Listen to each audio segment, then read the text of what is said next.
Yes, Your Honor. Thank you. So order. I'm sorry, Your Honor. All right. I think we better conduct this hearing in an orderly fashion. We are both all lawyers, and we know the rules. If you have any objection, raise an objection, state the reason for your objection, so that this chair can rule to allow or not to allow an answer. All right. Your Honor, for the please. defense, May we proceed, Your Honor? Your Honor, please. I respectfully object to the questions raised by the defense Why? on the ground of irrelevance, because there has been no admission nor proof that the Chief Justice is admitting these to be his accounts. You mean there is no question, there is no pending question anymore? Wait a minute. There's no Pending question. Admission, Your Honor. on the part of the Chief Justice. Yes. But the Ombudsman was presented by the defense to testify here, and the Ombudsman said that she received a report from AMLA to the effect that there is a bank deposit account bearing the name of Renato Corona, and there were transactions in connection with it. Are you denying that? No, Your Honor. But they are the ones But what denying is the that. materiality of that question that you're raising? We submit, Your Honor. No, what is the materiality?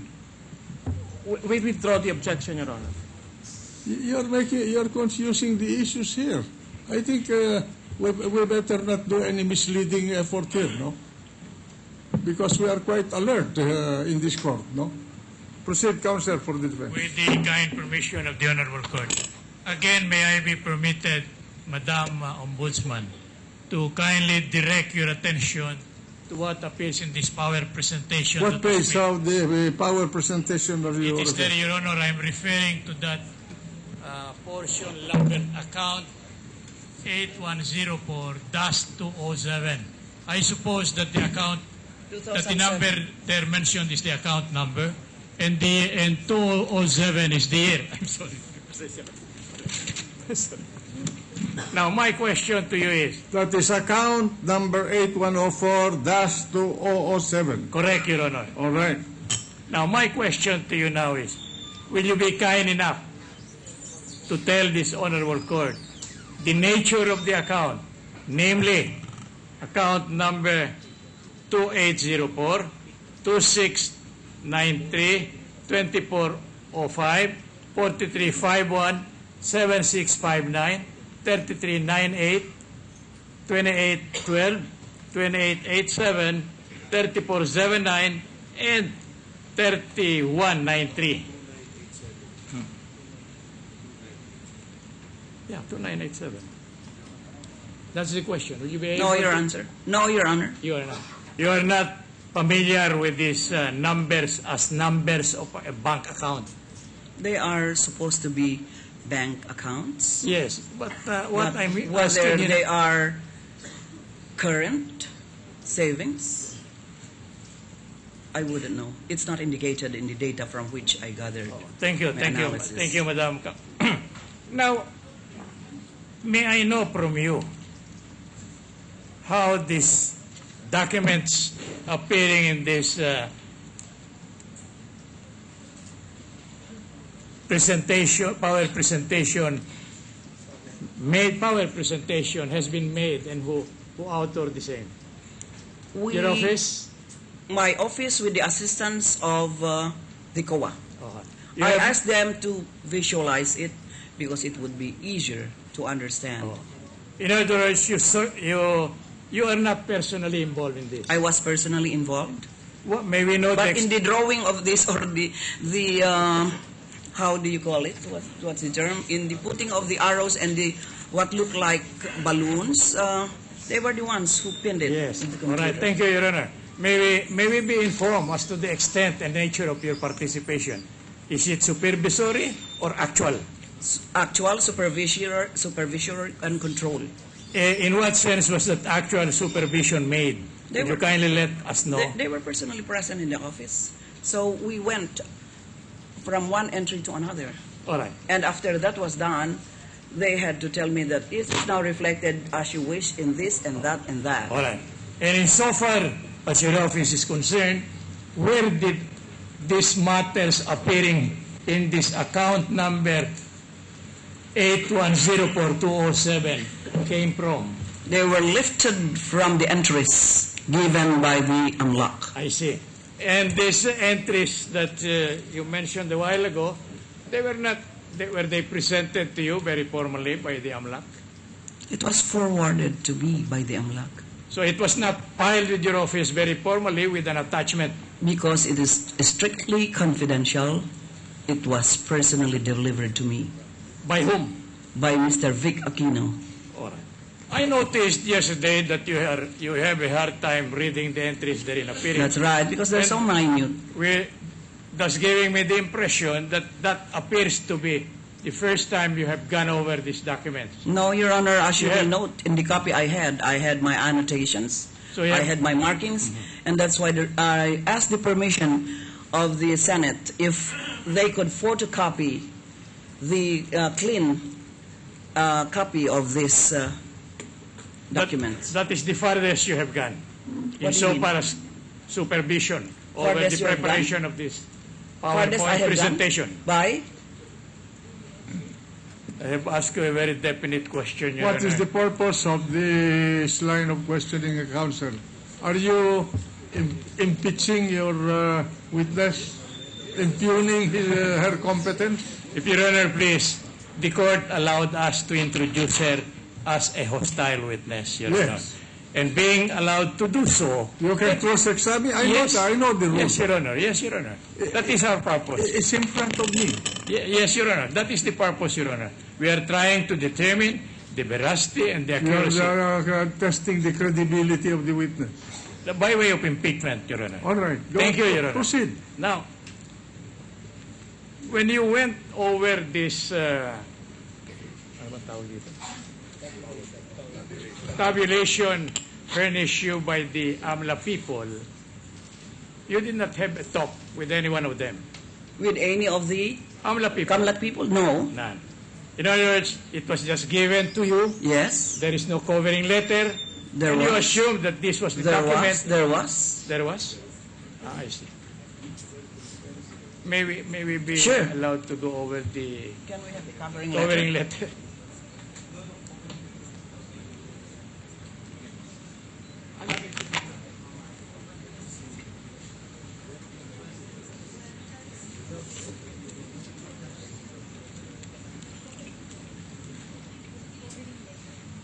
The letter of the AMLAC when they transmitted the document to me. March 9, 2012 letter.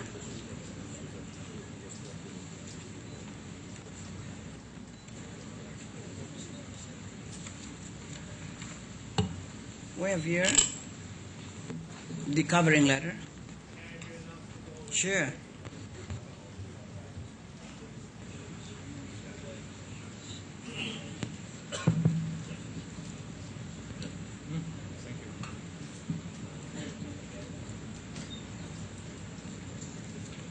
Going over this letter, it states, we are furnishing you with the attached information for intelligent purposes only in connection with the investigation of the above-mentioned complaint. Did you notice that? Yes, I know that. All right. Will you kindly enlighten us as to the scope of what is meant, if you know, Yes. of the intelligence of the mention in here of intelligence purposes only? Let me see the letter, Chief.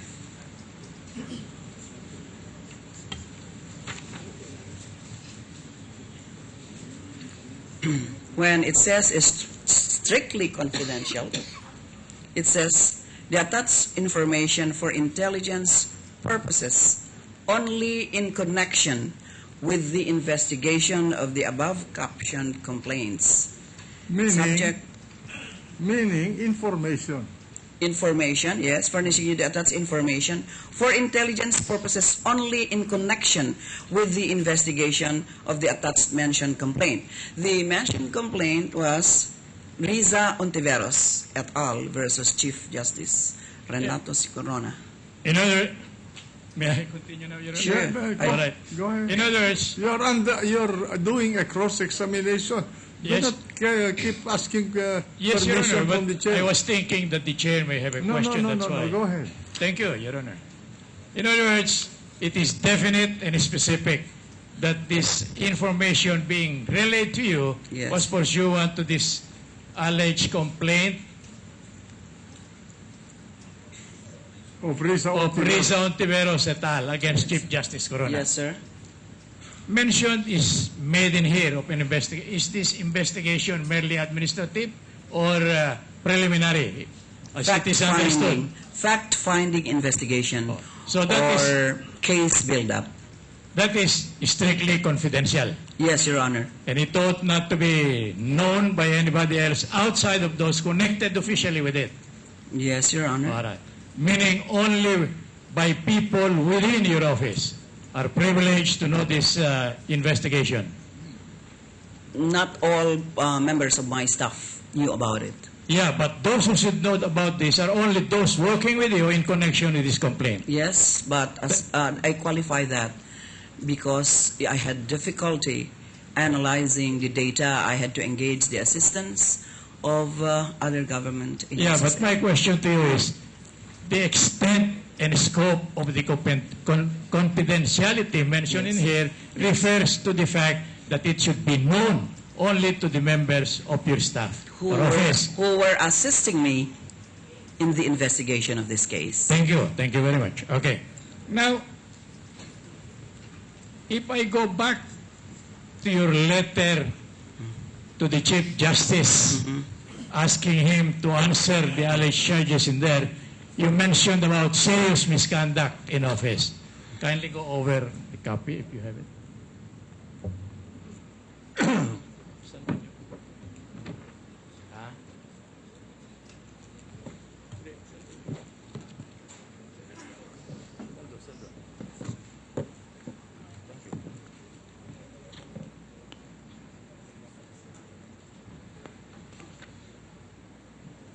I'm going over it right now, Thank you. Justice. Thank you.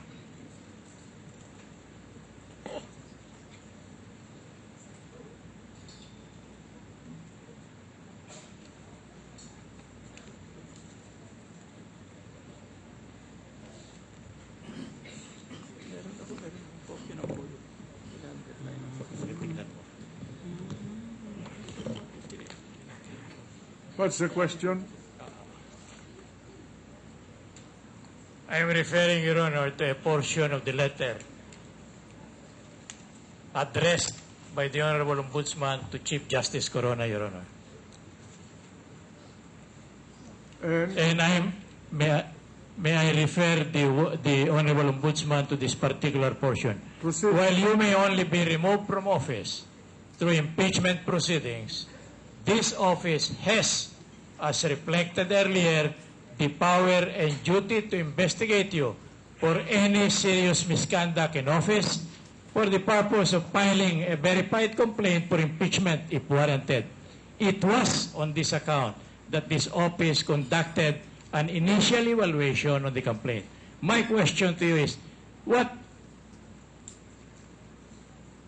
meaning should be attached to this statement of yours regarding the alleged commission of serious misconduct? Any conduct that is intentionally done, which is not just, which is not proper, which is in violation of law, that to me encompasses the phrase serious misconduct. In this connection, may I read to you a portion of the decision in several cases, more particularly in the case of Salcedo versus Inting, ruled by the Honorable Supreme Court, wherein it stated, the misconduct must also have a direct relation to and be connected with the performance of official duties. Yes, sir. In other words, it is not any misfeasance or malfeasance, but it is an act violative of the rules and the law in connection with the performance of official duty. Now, the addressee here is Chief Justice Corona. Will you be kind enough to let this honorable court, what is the scope of that serious misconduct you are referring to in this letter? It encompasses anything that violates the law. In this case, he is charged to have accumulated wealth that is purportedly grossly disproportionate to his income. I thought, but I'll not take issue with you there because the law, the jurisprudence on the point we have placed on record, Your Honor, already. Now, when you were furnished with this report of the AMLA pursuant to your request, Yes. I hope you went over the same, and as you said many times. Yes, sir. All right. Now, could you now affirm under oath that the contents of the said report are accurate, correct, and in accordance with law? Whether or Based not on your the exam- contents of that report is accurate, correct, or in accordance with law, I would not have any way of knowing. I see. So that is Because beyond, that was furnished to me Yeah. by the AMLA. so that is beyond your comprehension. What do you mean beyond my comprehension? I don't understand it. Yes. Beyond my competence, yes, but not beyond my comprehension. Well, how did you understood the figures mentioned in there? Were they accurate? Were they correct? Well, the presumption is that since I was given this document, the presumption is that these are documents correctly reflected in the data of the AMLAC. What verification did you undertake, if you did, in connection with the accuracy of the figures therein stated? I could not go directly to the bank to verify whether the data entered here are correct or How not. about any of your people or person under you, Madam Ombudsman?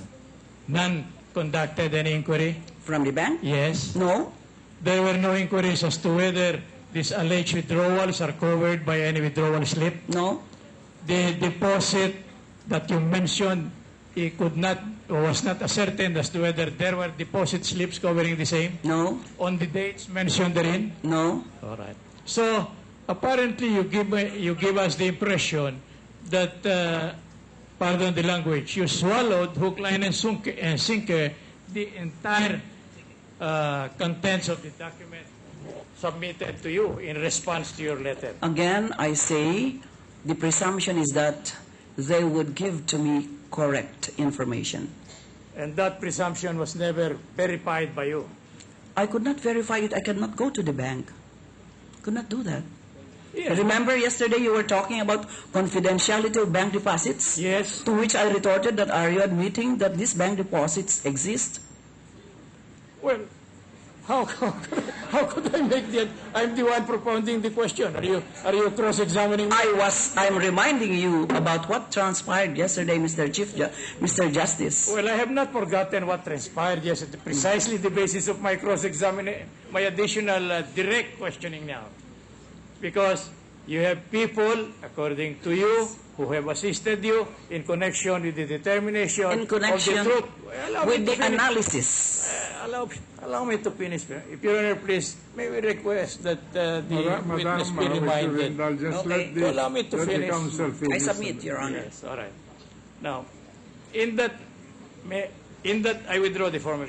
In that analysis that you made, did you ask for the assistance of any of the people in your office to determine the truth of what appears in this report submitted to you by the AMLA before?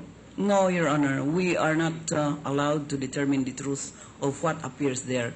I thought the purpose of your request for assistance Yes. is to be able to ascertain the truth of the Determine the matter. existence. Wait, allow me to finish. Sorry. I'll give you. Mea culpa. Thank you. I thought your purpose was to ask the assistance of the AMLA to enlighten you on what they have in connection with this complaint of the various complainants before you. Right? Let me read my letter to the AMLAC. Saan na yung letter ko? 24, February 24.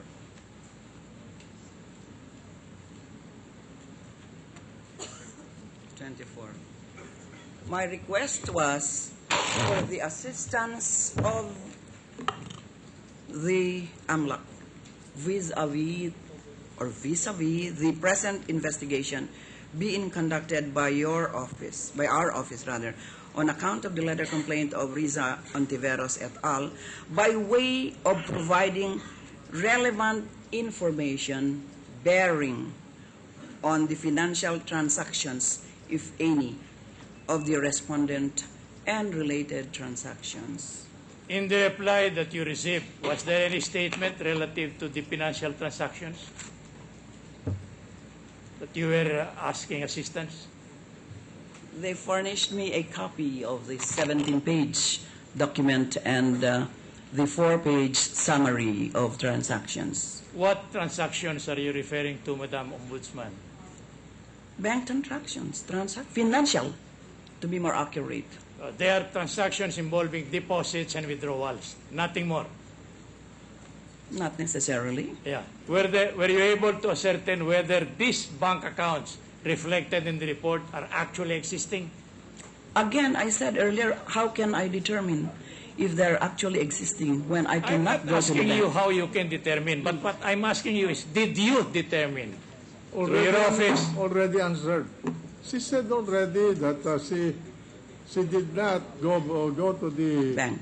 To the bank. She did not go to the records. She relied on the report of AMLA, and she presumed the veracity of the report of an agency authorized by law to handle this type of problem.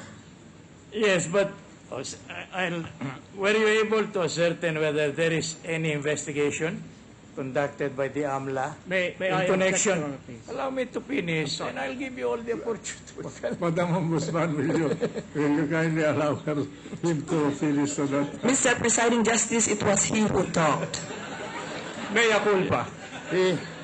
I hope he's not appointed ombudsman, Your Honor. I hope because so, there will be a too. conflict of authority already. Sagot. Who was talking? I was the one, Your Honor. I'm You sorry. see, the presiding officer is getting confused, cannot get who is talking.